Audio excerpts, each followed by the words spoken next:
फिलहाल आगे बढ़ेंगे।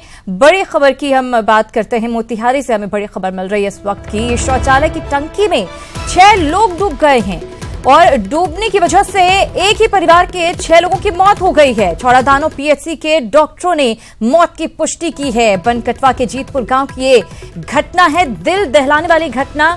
बच्चे को बचाने के लिए ये सभी टंकी में कूदे थे और इन सभी की मौत हो गई है। तो दिल दहलाने वाली घटना मोतिहारी से सामने आ रही है। शौचालय की टंकी में एक ही परिवार के 6 लोग डूब गए हैं, इन सभी की मौत हो गई है। छौड़ादानो पीएचसी के डॉक्टरों ने मौत की पुष्टि की है। बनकटवा के जीतपुर गांव की यह घटना है। दरअसल एक बच्चा टंकी में गिर गया था, उसे बचाने के लिए सभी कूदे थे और सभी की मौत हो गई। मुकेश, बहुत ही दर्दनाक और दिल दहलाने वाली ये घटना सामने आई है।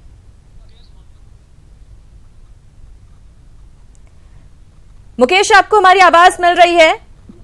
जी मिल रही है। बहुत ही दर्दनाक और दिल दहलाने वाली ये घटना सामने आई है। आखिर कैसे ये घटना घटी है?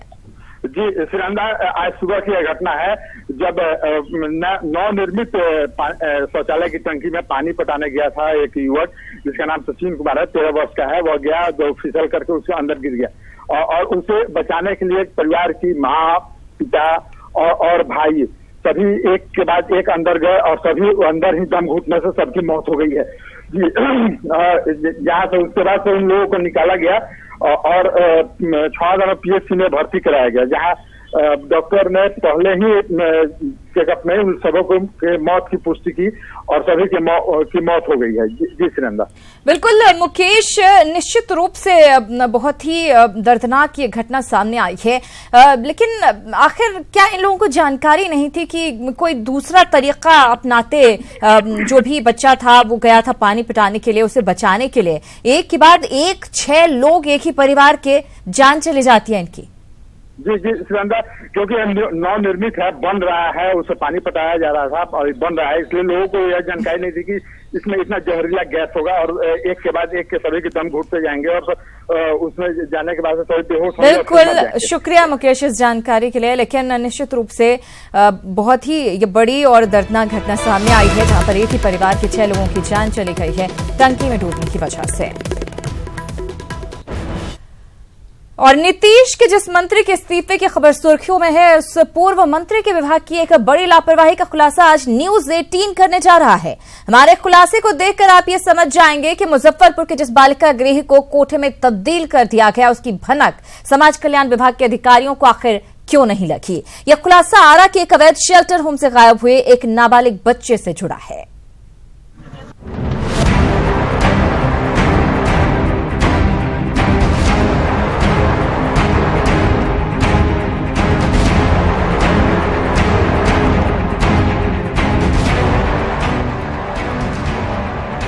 बिहार के आरा में बाल अधिकारियों के लिए काम करने का दावा करने वाला एक रसूखदार शख्स अपने घर में ही अवैध शेल्टर होम खोलता है, जहां से एक नाबालिग बच्चा गायब हो जाता है। इस बच्चे के गायब होने की कोई रिपोर्ट दर्ज नहीं कराई जाती। डीएम और एसपी पूरे मामले पर आगे की कार्रवाई के लिए 2016 में समाज कल्याण विभाग को सिफारिश करते हैं। सिफारिश की ये फाइल समाज कल्याण विभाग में 2 साल से धूल फांक रही है। इस कहानी के मुख्य किरदार को जानने से पहले जरा कहानी को समझ लीजिए। 4 दिसंबर 2014 को जनसाधारण एक्सप्रेस से एक भटका हुआ नाबालिग बच्चा आरा रेल थाने को मिला, जिसे थाना ने समासेस नाम का एनजीओ चलाने वाले लालमोहन राय को सौंप दिया। यह बच्चा लालमोहन के पास 4 महीने तक रहने के बाद 17 अप्रैल 2015 को गायब हो गया। बच्चे के गायब होने की शिकायत जिला प्रशासन से की गई, लेकिन जिला प्रशासन ने लालमोहन के खिलाफ कोई कार्रवाई नहीं की। जिला प्रशासन ने इतना जरूर किया कि तत्कालीन एसपी ने गायब हुए बच्चे के संबंध में एक जांच रिपोर्ट बनाकर डीएम को सौंप दी, और जिसमें लालमोहन के इस दावे को झूठा बताया गया कि उन्होंने बच्चे के गायब होने की सूचना रेल थाना को दे दी थी। एसपी की जांच रिपोर्ट के आधार पर डीएम ने 29 अप्रैल को निदेशक समाज कल्याण विभाग पटना को पत्र लिखा, जिसमें उन्होंने बच्चे को बरामद करने के लिए दिए गए दिशा निर्देशों की जानकारी दी। बच्चे के गायब होने के मामले में लालमोहन राय की सफाई सुन लीजिए। बच्चा काउंसलिंग के दौरान तो कुछ बताया, आवास दिल्ली उल्ली का, वहाँ भी जाकर के हमने प्रयास किया उसके परिवार को ढूंढने का, लेकिन कोई नहीं मिला। और बीच में ठंडा बढ़ते गया, हमने कई चिट्ठी जिला बाल संरक्षण इकाई को लिखा, बच्चे को डीएम के जनता दरबार में भी प्रोड्यूस कराए, लेकिन स्थानीय जिला बाल संरक्षण इकाई और सीडब्ल्यूसी की क्या मंशा रही मुझे तो नहीं मालूम। बच्चा मेरे ही यहाँ रहा 4 माह तक। बच्चा जब भाग गया, जिसकी सूचना हम संबंधित लोगों को दे दिए। लालमोहन राय की छवि दागदार रही है। इसी वजह से एक रिपोर्ट में जिला जज ने लालमोहन राय पर बेहद तल्ख टिप्पणी की थी। लालमोहन राय के जुवेनाइल जस्टिस बोर्ड का सदस्य बनने पर आरा के जिला और सत्र न्यायाधीश ने सवाल उठाते हुए अपनी रिपोर्ट में लिखा कि लालमोहन राय लापरवाही से काम करते हैं। उन्होंने मर्डर के एक आरोपी नाबालिग को प्रिंसिपल मजिस्ट्रेट की गैर मौजूदगी में अनिश्चित काल के लिए जमानत दे दी थी। रिपोर्ट में ये सवाल भी उठाए गए कि साल 2008 से 14 नवंबर 2014 तक लाल बहादुर राय का कार्यकाल लगातार क्यों बढ़ाया गया।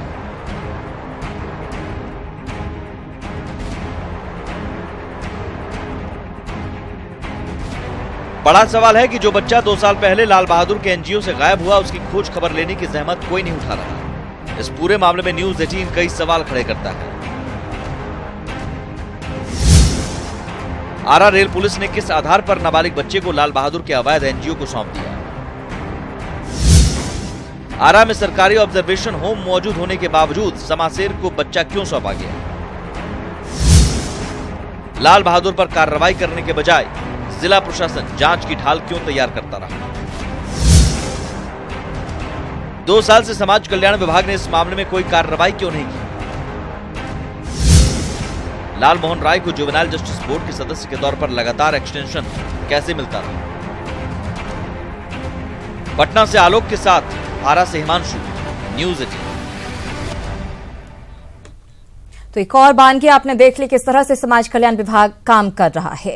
बहरहाल आगे बढ़ेंगे। बांका से खबर है, जहां बेलहर में गुप्त सूचना के आधार पर एक बंद घर से करीब 340 बोरा विस्फोटक बरामद हुआ है। फिलहाल पुलिस ने अमोनियम नाइट्रेट जब्त कर लिया है और जांच जारी है। बताया जा रहा है कि 2 दिन पहले दुमका में भी विस्फोटक की बड़ी खेप पकड़ी गई थी, जिसमें कुछ लोगों की गिरफ्तारी हुई थी, जिसके आधार पर यह कार्रवाई हुई। फिलहाल पुलिस मामले की जांच में जुटी हुई है। पुलिस की जांच में नक्सलियों से सांठगांठ की बात भी सामने आ रही है।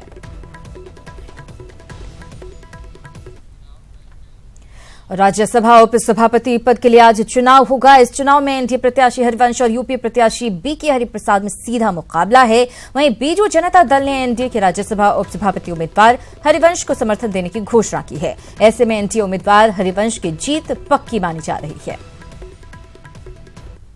नंबर गेम कैसा भी हो, यूनाइटेड अपोजिशन का मैं कैंडिडेट बन चुका हूं, तो नंबर क्लेम करते रहेंगे, मगर फ्लोर ऑफ द हाउस क्या होता है वही इम्पोर्टेंट है। नहीं, मैं समझता हूँ गुजराल साहब कोई नाराज नहीं है, ना वो नाराज दिखाई दे रहे हैं। जो गुजराल साहब हमारी पार्टी का एक हिस्सा है। हमारे प्रेसिडेंट ने जो श्री अमित शाह जी से सुखबीर सिंह बादल ने बात करके ये फैसला ऐलान किया है कि हमारी जो मेंबर पार्लियामेंट हैं वो हरिवंश जी को वोट डालेंगे, जो एनडीए का। अब देश में इतनी पार्टियां हैं कि कोई ये कहे कि सब एक हो जाएंगे, ये कभी एक नहीं होंगे। लेकिन आज कितना आश्वस्त हैं सर अपने उम्मीदवार को लेकर? चुनाव में सब अनिश्चितता होती है, इसलिए जिनका उम्मीदवार होता है वो अपनी कहते तो यही कि हमारे उम्मीदवार जीतेगा, लेकिन जीतता तो वही है जिसके पास संख्या बल ज्यादा होता है। सर आपके पास अब कांटे की टक्कर है। सुप्रीम कोर्ट के सख्त निर्देशों के बावजूद मॉब लिंचिंग की घटनाएं थमने का नाम नहीं ले रही हैं। ताजा मामला भोजपुर के संदेश थाना क्षेत्र का है, जहां मांस की तस्करी को लेकर लोगों ने भारी हंगामा किया।